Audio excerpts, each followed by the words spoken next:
선생님 오늘도 제가 한 번 가져왔는데 그 오늘의 사주는 예, 말씀해 보세요. 네. 가만히 있지 못하는 애다. 가만히 있지 못하는 애예요. 예, 가만히 있지 못하는 애고 이 사주는 여자 사주가 맞아요. 딱 잘라서 말씀드릴게요. 나한테 갖고 오는 게 다 유명한 사람들이잖아. 성공한 사람들이고. 그럼 97년생이면 이제 올해 28인데 이거는 여자 사주 중에서도 유명하게 성공이 돼야 돼. 이능은 남자 사주는 조금 성공을 하려면 늦게 돼야 되는 사주예요. 97년생들은 요 사주가 요때 3월 19일 음력생인데 좀 늦게 돼야 되거든. 그런데 이건 재주로 먹고 살아야 되거든요. 근데 이 사람은 특이하네요. 우리가 보통 이 나이에 젊었을 때 재주를 먹고 산다면 예체능 쪽이나 연예인이지만 맞아요. 예? 근데 예체능은 아니에요. 예체능은 아니에요. 예체능은 아니고 여기 같은 경우는 저기 좀 독특한 사람일 거예요.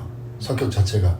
그런 걸로 해서 성공하는 사람인데 이 사람은요 평생 조심하고 살아야 될 게 있어요. 어떤 걸요? 내가 여자 사주를 했잖아요. 이거 시집 늦게 가야 돼요. 결혼 늦게 해야 돼요. 그 소리가 뭐겠어? 남편 복이 없어. 근데 또 하나가 더 있어. 자식을 놓잖아.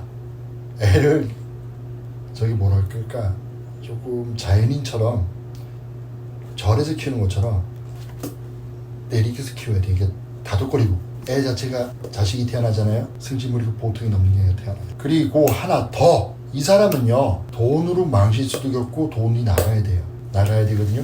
그리고 하나 저기서 마지막으로 제일 중요한 건 뭐냐면 평생 이 사주는 관제를 조심하고 살아야 돼요. 관제라는 건 법원 경찰서 가는 얘기예요.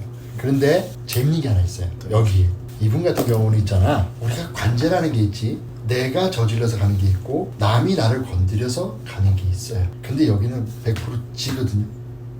그 소리가 뭐겠어요? 내가 누구를 때리거나 내가 누구한테 맞더라도 시비를 걸어서 쌍방이 돼야 된다는 소리야. 그렇거든요. 앞으로 운을 보잖아. 28이니까 올해 내년까지는 괜찮아요. 내년까지는 괜찮아요. 내후년 그러니까 2026년도 있죠. 근데 내년 10월부터 2026년도에는 관제하고 돈으로 또 망실수를 겪어요. 근데 문제가 하나 있습니다.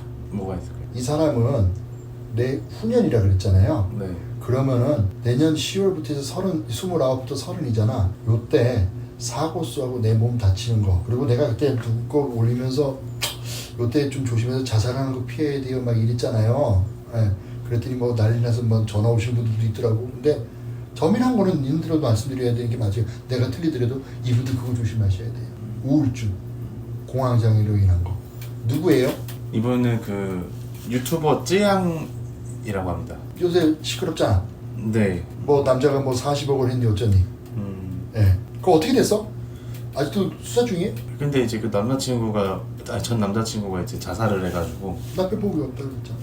이제 뭐 공소권 없음으로 이제 끝났죠. 자, 궁금한 거 하나 물어봐봐. 네. 궁금한 게 우리 PD님이 있을 것 같은데? 아니 이분의 이제 사실 되게 엄청 그 봉사도 많이 하시고 기부도 많이 하고 엄청 선한 사람이거든요. 이런 선한 사람들이 한테는 왜 이렇게 안 좋은 일만 계속 생기는 걸까요? 선한 사람한테 안 좋은 일이 생긴다? 유명한 사람들한테서 그런 일이 볼 수도 있죠. 근데 그게 전부는 아니에요.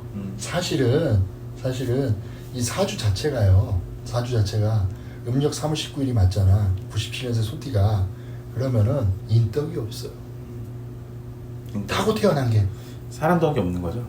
남한테 밥 사주고 커피 사주고 남 도와주고 뒤돌아서서 좋은 소리 못하고 뺨 맞는 격이라고. 안타깝네요.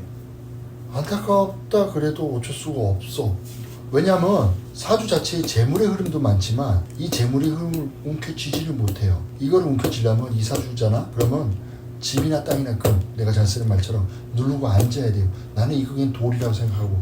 근데 이분이 남들한테 이런 사주 갖고 있는 분들이 선한 걸 많이 베풀잖아요. 좋은 건 하나 있어요. 아까 안 좋은 거 내가 이 고비를 넘겨야 된다고 그런 거 들어오니까 좀 조심하라 했잖아요. 그거는 진짜 그런 일이 그렇게 벌어진다는 소리가 아니라 그런 경우가 들어오니까 시도 자체도 할 수 있으니까 조심하라는 소리예요. 그런데 이런 분 같은 경우는 있잖아요. 40 넘어서 후반 운이 사실은 좋아요. 예. 그래서 사실은 결혼도 이분 나이로 봤을 때 38이나 7에 가면 딱 맞아요. 근데 이분이 이제 누군지 이제 블라인드 테스트 하다가 이제 내가 누군지 여쭤보면서 알게 됐잖아요. 네. 평생 남자를 조심해야 돼요. 남자를 조심해야 돼요. 이분이 하나 단점이 하나 있어요. 남자 인물 안 보고요. 죄송한데 인물 안 봐요. 능력 안 보고요. 이분이 되게 외로운 사람이거든요. 자기한테 잘해주잖아요. 간이고 쓰기고 다 빼줘요. 근데 그거를 반대쪽에서 들어오는 사람이 선한 사람이 들어와서 이렇게 갑시다 하고 품어주면 되는데 감사하게 여기 인덕이 없다 그랬잖아. 남자 덕이 없고 그러다 보니까 이용하는 사람들 많더라고요. 네. 사람 자체를 보는 게 아니라 네. 돈으로만 먼저 보고 여자 몸으로만 먼저 봐요. 그게 문제인 거예요.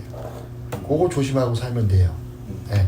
후반 후는 좋습니다. 40대. 네. 감사합니다, 선생님. 예.